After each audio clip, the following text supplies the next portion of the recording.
வேலூரில் அரசு மற்றும் தனியார் பள்ளி மாணவர்களுக்கான மண்டல அளவிலான விளையாட்டுப் போட்டிகள் துவங்கியது.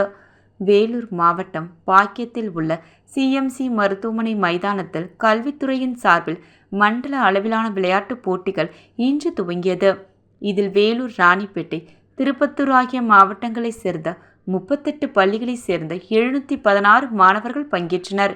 இப்போட்டிகள் இன்று துவங்கி வரும் 27ஆம் தேதி வரையில், இதில் 25, 26, 27 ஆகிய தேதி மாணவிகளுக்கான போட்டிகளும், 21ஆம் தேதி இன்று முதல் 24ஆம் தேதி வரையில் மாணவர்களுக்கான போட்டிகளும் நடக்கிறது.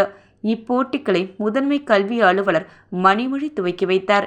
இவ்விழாவில் நாராயணி மருத்துவமனை ஆராய்ச்சி மையத்தின் இயக்குநர் டாக்டர் பாலாஜி, ஒருங்கிணைப்பாளர் சதீஷ்குமார் ஆகியோர் கலந்து கொண்டனர். இதில் மாணவர்களின் அணிவகுப்பு நிகழ்ச்சிகளும் நடத்த புறாக்களும் பறக்கவிடப்பட்டது. இன்று 100, 200, 400, 600, 1500 மீட்டருக்கான ஓட்டப் போட்டிகளும் இன்று நடக்கிறது.